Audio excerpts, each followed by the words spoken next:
Hello, Cloud Hire family. My name is Sufiyan Ishaq, founder and your host for today's podcast, and I have a really special guest for you, Yan Tegze, author, a full-stack recruiter, top voice at LinkedIn, and an absolute legend when it comes to hiring. Yan, how are you doing? Hey, thanks for having me and for a very kind introduction. Of course.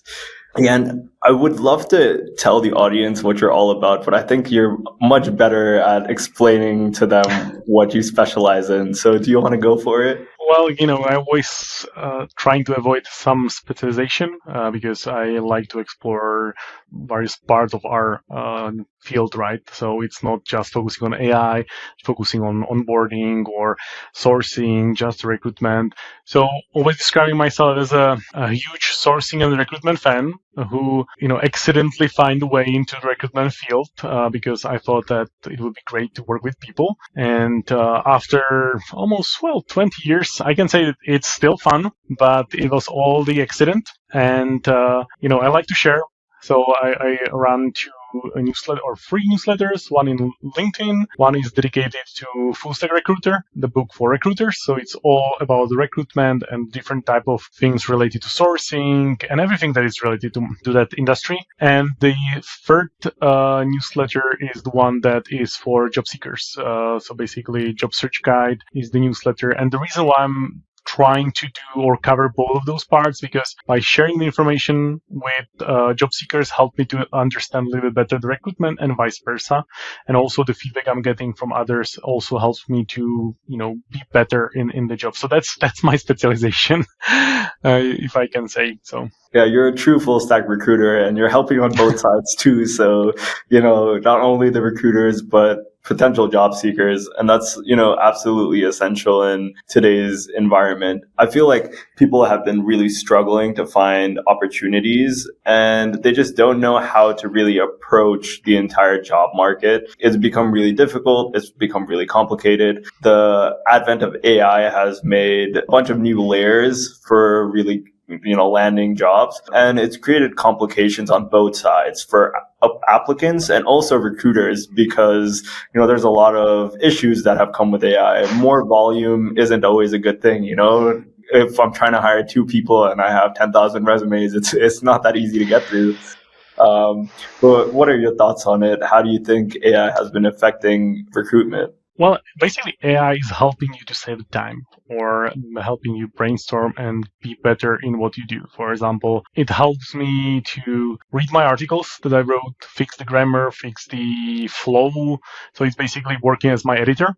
So instead of spending hundreds of dollars every month on editor, I can use AI, and AI is helping me to turn my ideas into reality, or not like into reality, but it was like helping me to fix and clearly explain myself. And that's super crucial for me because I'm not the native speaker. So I see AI as let's say some kind of guide or some extra help in the recruitment world. It's also super helpful because you can formalize or create better templates, better outreach messages, or you can also get a different type of idea, right? So it's not about asking your friend for feedback on the content you created or outreach message. You can write a prompt and ask AI, what do you think if you are this and that person working for that company, how you would react on that type of message? Of course, it's not going to give you the exact answer, but it can give you some pointers. And for example, tell you, well, your message is 2 pages long. Just keep it 4 lines and that's it. But for job seekers, it's also super helpful because it helps you to create better messages that you will be sending toward potential employers. It helps you to act as an interview coach. And I put together, I believe it was ebook that I put together 6 months ago or so, and give it for free to every job seeker so they can go and start playing with that tool like ChatGPT or others and try to test that AI as an interview coach, resume coach, or any other coach that they need without spending lots of money on the real humans. But as you describe, basically you describe one issue that AI is also can be misused for applying for anything. So there are application, I believe Lazy Apply is the most famous one.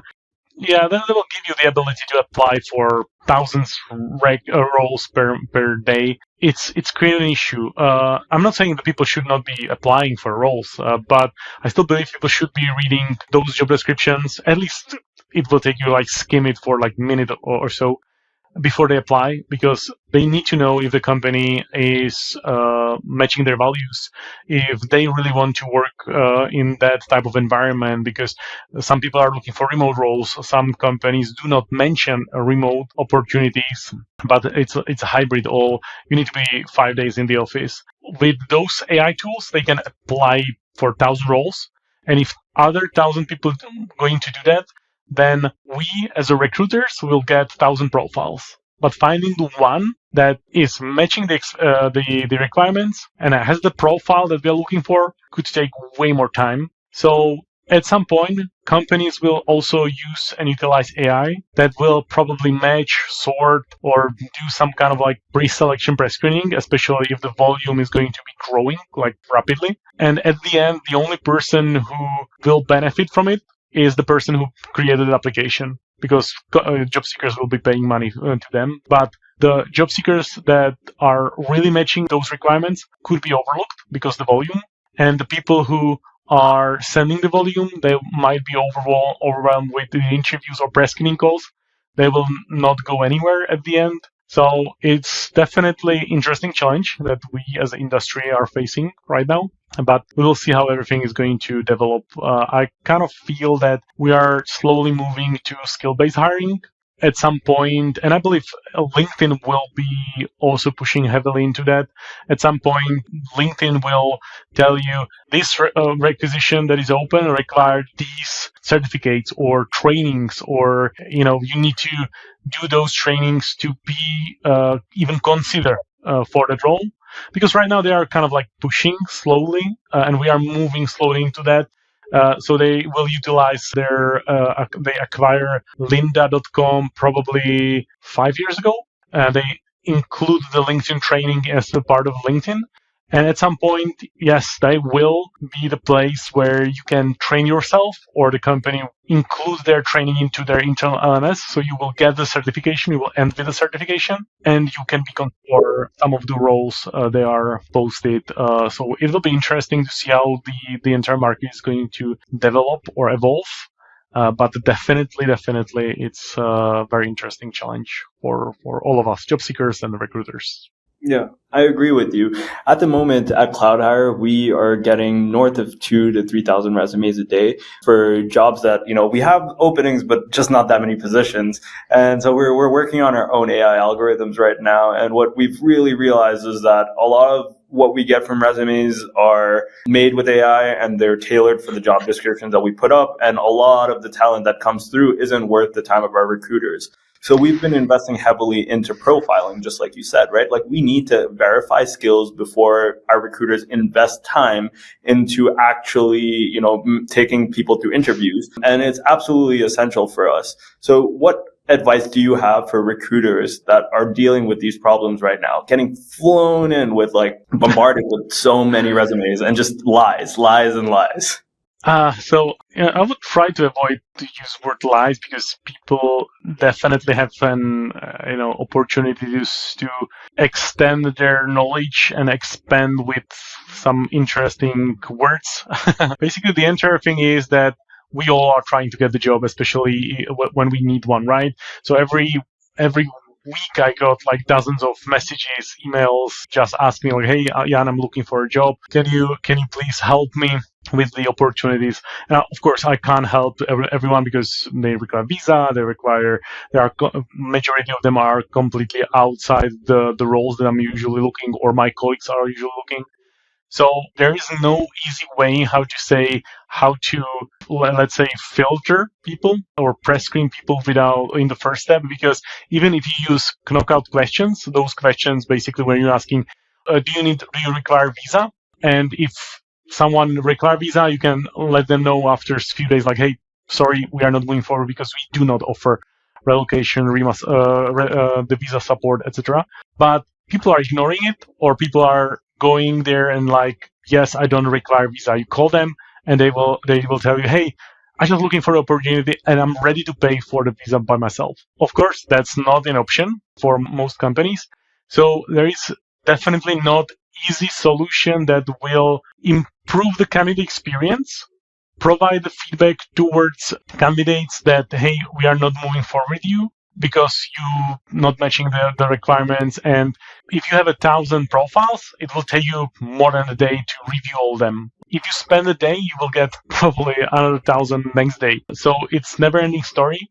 And one of the options that you've got is during the application process, when the person apply for the role, you will send them or inform them, hey, you will receive additional questionnaire or some testing. So like skill-based testing, you will need to spend 5-10 minutes on the tool that will evaluate your skills. However, even that the idea could help you. The problem is that the real good talent might not be interested to spending the time. Mm-hmm. And if you have, let's say, 100 people that will start working on that, 95 of those 100 might not be fit and you will reject them, and then they will feel that they just waste their time.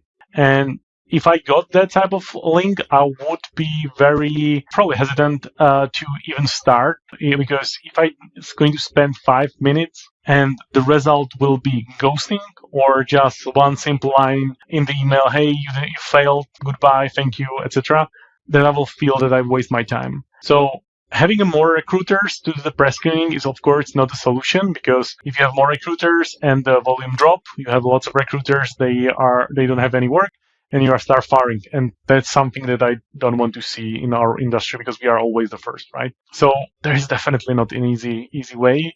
The easy, well, if candidates are really reading the job description and applying only on the roles where they are at least 80% and more fit, and if the recruiters will be more transparent with their job description by saying this is not a remote role, etc., and both of those groups will work together, then it's way better for everyone. But even that the recruiters are posting that information that those roles are not remote or you need to be in the office, people still do not read it, because they just scan it, send it, and that's it.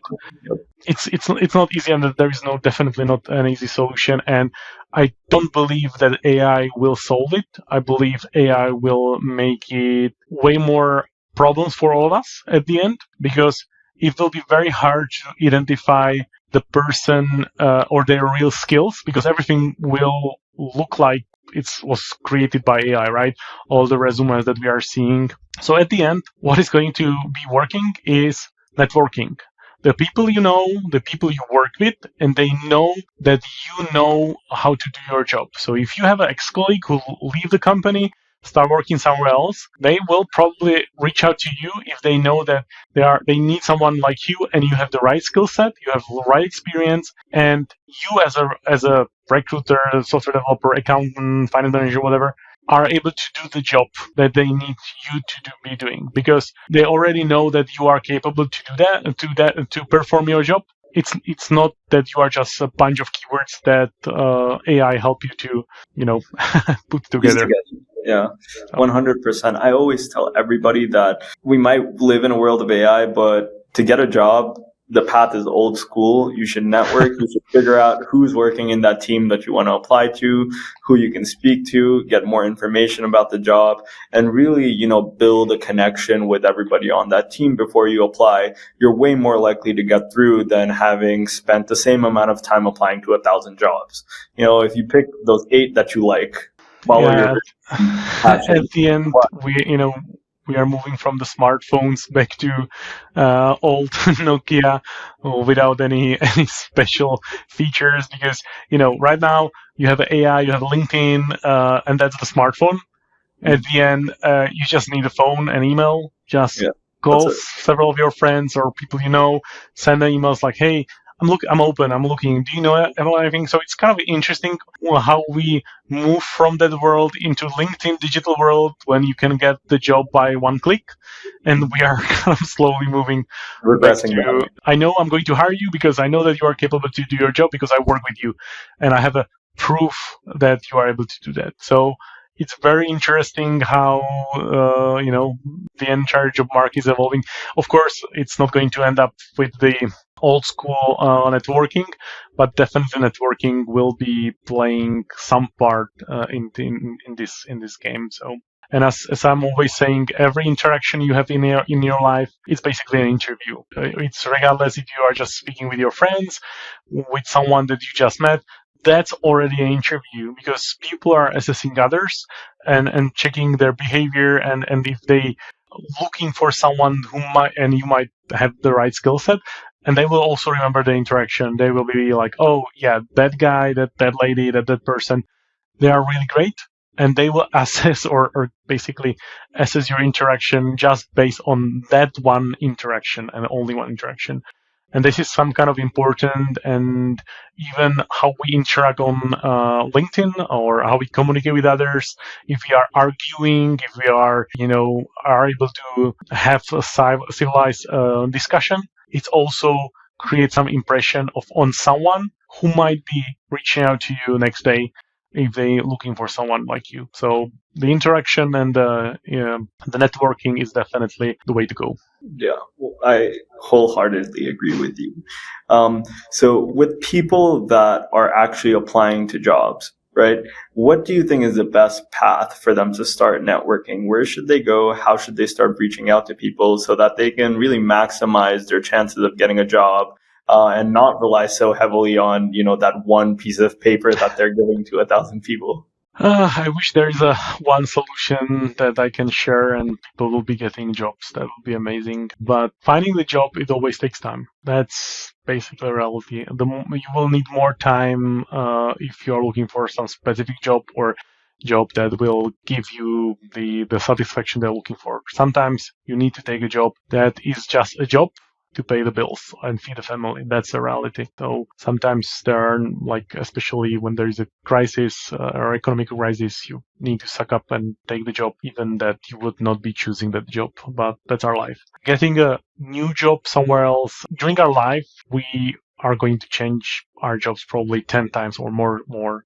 It depends, of course. Some people, like my mother, she stay in the same company for the entire life. But the majority of people will change a job at least several times. One of the things that I recommended, and I'm recommending for years, and I'm using the word my recruiter safety net. That's a brand name that I use for that theory. Is when some recruiter reach out to you and with some offer or proposal, and you are currently happy, the only thing you can say is, thank you for the opportunity and thank you for the role, but I'm not ready to change the job. But can you give me or can you share with me your contact details so if the situation will change, I will get back to you. That's the only thing you need to do. You will need to go and collect that information in some Excel spreadsheet. So you have list of recruiters who reach out to you. And of course, I'm recommending to add only people who get your profile right. So they reach out to you with the proper position, not like that you are a finance manager and you'll get marketing role or vice versa. So you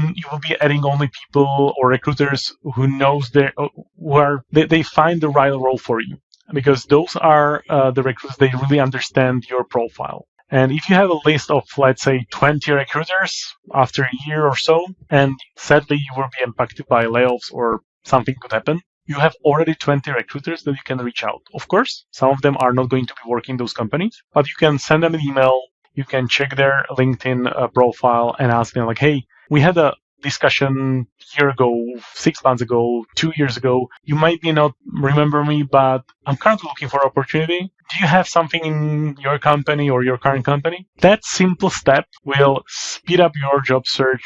For, I don't know, people usually like using some crazy number, so I say 1,000%, but no, I don't know the percentage, but it will definitely speed up the process. And because you will be reaching out people that were looking for the same profile like you, same person like you, and there is a chance that that company might be opening the role for you if you are on the market. They might be hiring already or within few days after you reach out to them. And that simple activity it's one of the best way how you can start your job search, because the only thing you can do is send an email with the link on your LinkedIn profile, and that's it. Of course, you need to fix your LinkedIn profile before you start reaching out to them. When you send an email, they will visit your LinkedIn profile and they will be like, yeah, I'm looking for someone like you. Or they will go to the hiring manager and, hey, we have this talent and, that person might be looking for a job or is looking for a job. So, it will be great to get them on board before someone else is going to get them.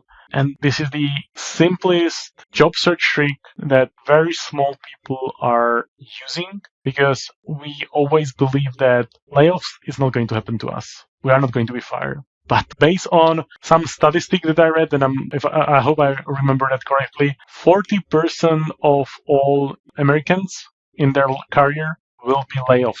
Mm-hmm. That's the statistic based on the previous data. Of course, if you're working in the tech industry, that might happen, several times during your life. But if it's 40%, what is your safety net here?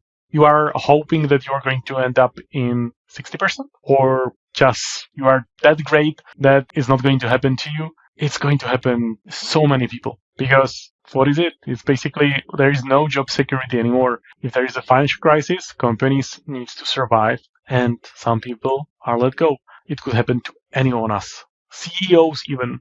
So, what is your plan to kickstart your job search? Going on LinkedIn and say, hey, I'm looking for a job. It's a great way, of course.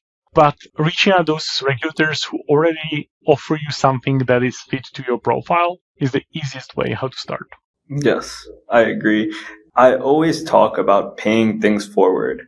So one of the best ways to, really stay within your network is when somebody reaches out to you with an opportunity and you're not interested in it, you should do a referral if you can, or try to add any value possible, even if you don't see any immediate benefit, because you never know when that person is going to come back and give you another opportunity in life. And that's what I always recommend. And it's kind of what I did early on in my career as well. I was getting reached out to by recruiters and I wasn't really interested in relocating or getting a new job, but I would always send them my friends' resumes and things like that at this point of my life. And a couple of them got hired, a couple of them had interviews, but the rapport that I had built with the reporter was one, or the recruiter was one of value. And yep. I always tell people that, you have to prove that you're valuable to somebody, and they'll always end up doing that favor for you in return. And it's honestly the quickest way to create that safety net that you're talking about, because with a 40% chance of you getting laid off at any time, the risk is just too much. You need to have two backups at all times. What you're describing is one of the methods that I'm following for many, many years. And it's basically very simple. It's give, and ask. So basically, give the referral, provide or offer a help, support someone, and then ask. Of course, then you don't need to ask them at the end, but paying forward is the best way how to build strong relationship with anyone. Of course, there will be people who will going to misuse, that will not help you at the end, and you just help someone, and they will not never going to help you in return. But that's okay. It's on them. It's not you. It's them. But definitely helping others.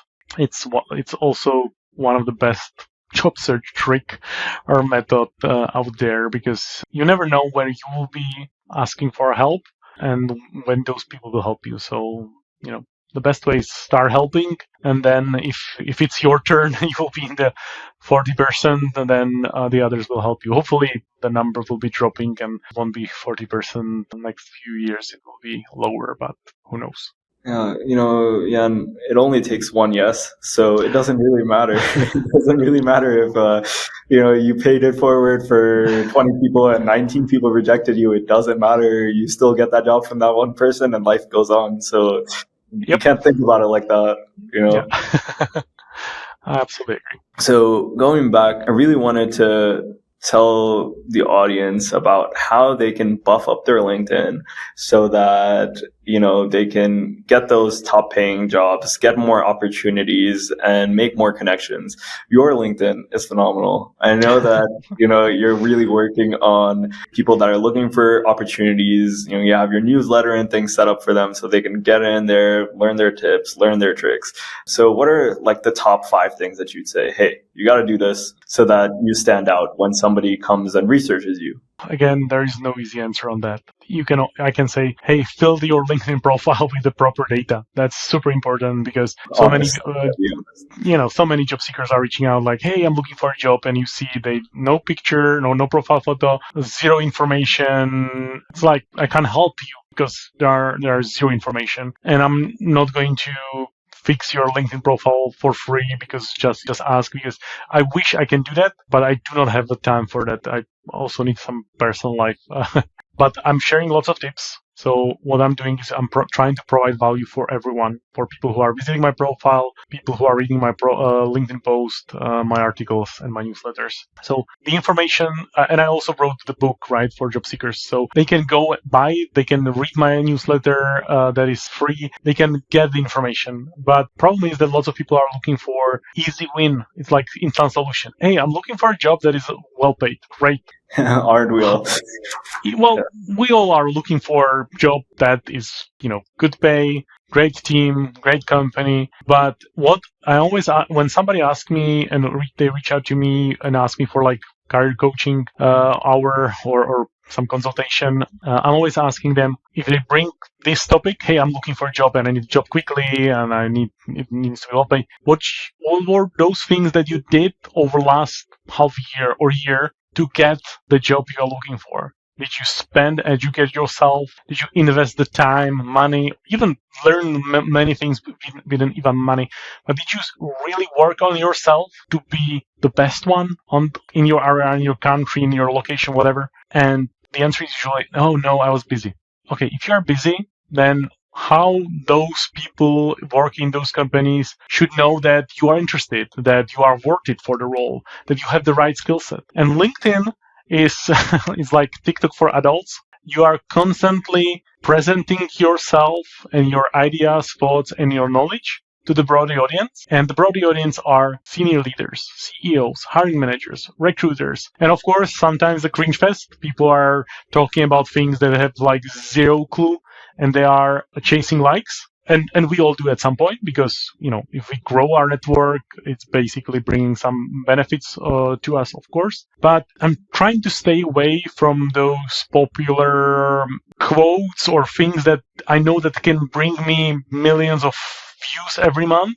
But I decided to go in a different way many, many years ago when I started. And I don't know if when I was starting posting more 2015 or something, I decided to give the value to everyone. Of course, some people can say or can tell you, hey, the posts that Jan is sharing are not bringing any value, and that's completely okay. But providing value, I'm basically providing value just to be happy with the content I'm creating. And if the value is helping people, that's great and that's bringing benefit. But it's also showing who I am. I don't want to chase of course, having 1 million people as followers, that will be great. But I prefer to post a LinkedIn post that even if there will be one like and it's going to help that person, it was worth it that day. And that's what I believe many people don't understand. You need to invest the time and show who you are and provide the value. It's like what we just discussed.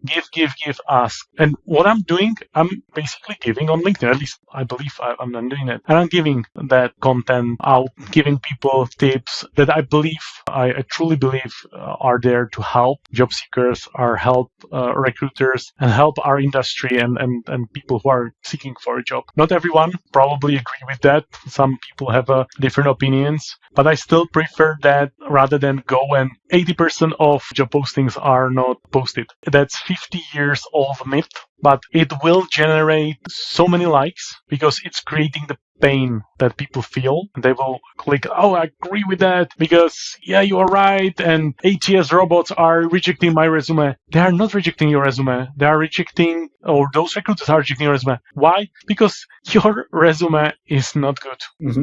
Mm-hmm. So investing in the education, building some visibility or not visibility, credibility that you are the expert in the field, building the network, provide the value to your team and help others are those 5 tips and tricks or top tips that will help you to find the job next time or when you need a job. But you are constantly looking for a new job, or you constantly need to put yourself out and work on yourself, because people are always like, hey, I just lost the job. No, now I'm going to do that. And I will end with some thoughts here regarding the book that I wrote, the job search guide. I wrote that book to help job seekers, right? Provide information what they need to do, how should be working on the market, and how things are working. There are so many people who reach out to me and ask me for help. And I always say, you need to do this, here's a list of sources. And here's the book that I believe is going to help you because I wrote it in the way that should help you. Their answer is always the same. I do not need a book. I need a job.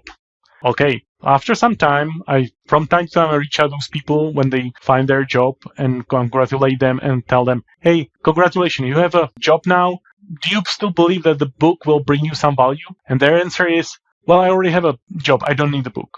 And that basically explains how some people are working and what they're expecting. And, if you want to get your job, you need to constantly work on yourself the entire life. That's the top number one tip that I can share.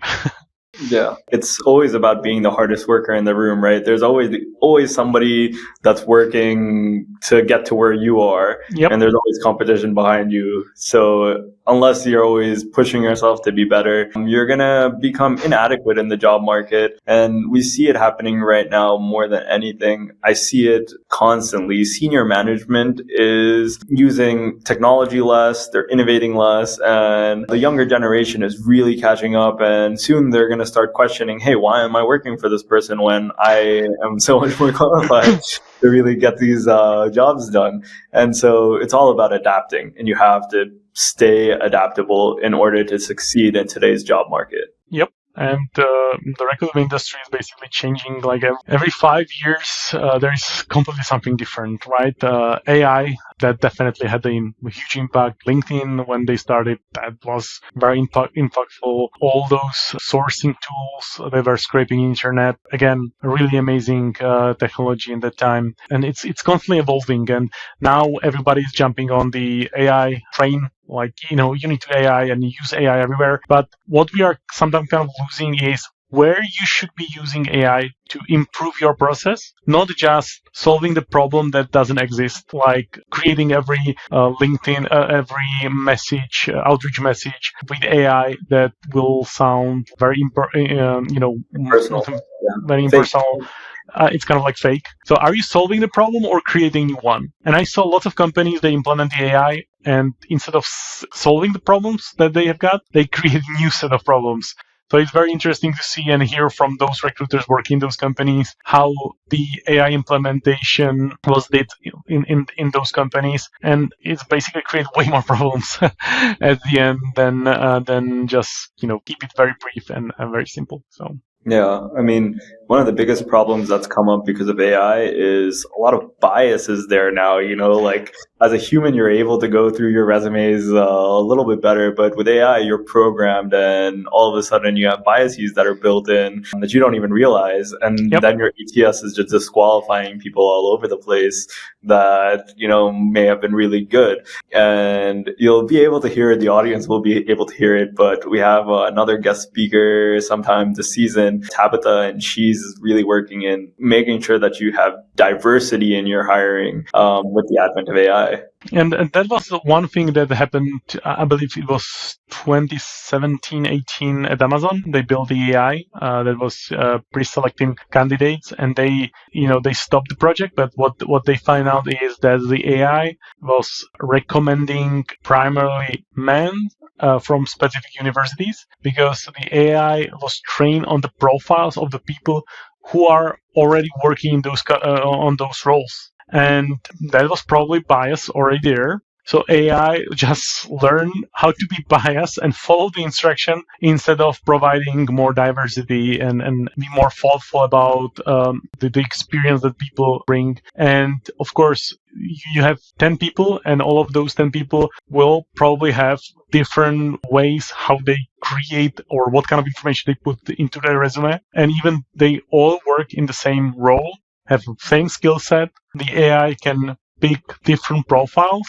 just because, their profiles could be more custom tailored towards that specific algorithm that the company is using the right keywords, phrases, have the right universities, X companies, etc.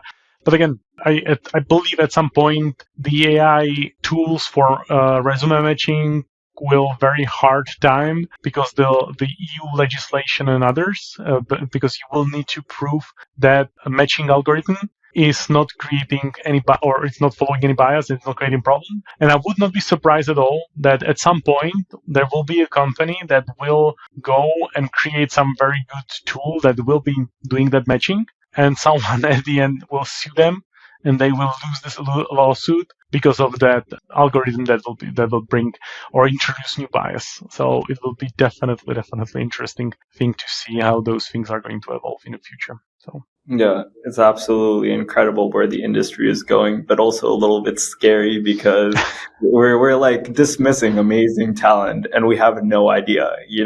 At some point you don't even know what you're losing out on because you're relying so heavily on this algorithm to help you pre-select people. Yeah, well, because at some point we are all lazy, and finding the easy way is the way that how we try to solve the problems. So, if you can outsource your problems and responsibilities on AI, and always you can AI, so like that, you can blame somewhere else. That's probably the way that some people will follow. But the AI is evolving so rapidly that within, 3-4 years, we can have like new AI version that will be so accurate and so fair that it will replace recruiters. But at some point, I don't see that we all will be replaced because someone needs to communicate with hiring managers. And also, the other thing is, I believe people will prefer to speak with the recruiter instead of AI at some point because they will think that the AI is not could have some biases. Of course, humans can also have those, but it's way better to explain your problem on your career and why you leave previous company to a human rather than explain to AI that it's going to work in the way if this, then that algorithm, and they can reject you because you used the wrong word or phrase, or AI can process that you left your previous job because of your girlfriend, or you left your job because of something else. Because if that data will not be part of the AI brain, it will create an error. So I don't know how those algorithms are going to work, but I'm really excited what is coming, because I truly believe that the technology is helping us and creating our lives better, at least creating the impression that our life is better. Yeah, 100%. Well, Jan, it was an absolute pleasure speaking to you. To the audience, if you're listening or if you're watching us on YouTube, we have links in the bio for Jan's books, both for recruiters and job seekers. Definitely visit his page, sign up for his newsletters. You guys will get so much value from it. If you're trying to learn how to get a new job, or even if you're just trying to clean up your recruitment process and find the best talent, Jan is definitely the way to go. And if you're looking for remote opportunities, Cloud Hire is always hiring, and we are really looking forward for your resume. I promise our ATS won't just dismiss you like everybody else. But thank you so much, Jan. It was an absolute pleasure. Thank you for the invitation. We need to mention at the end that these are two humans. We are not AI avatars. Yeah, I promise I'm because I tested several of those tools, and oh man, they are so good that it's very with some of those it's very hard to really see if that person is the avatar or real person, especially if it's a very short length of the video. So maybe next time we will do the interview just our two avatars, two AIs, and some other AI will be watching. So it was a pleasure. So thank you for the invitation. Absolutely. Thank you so much.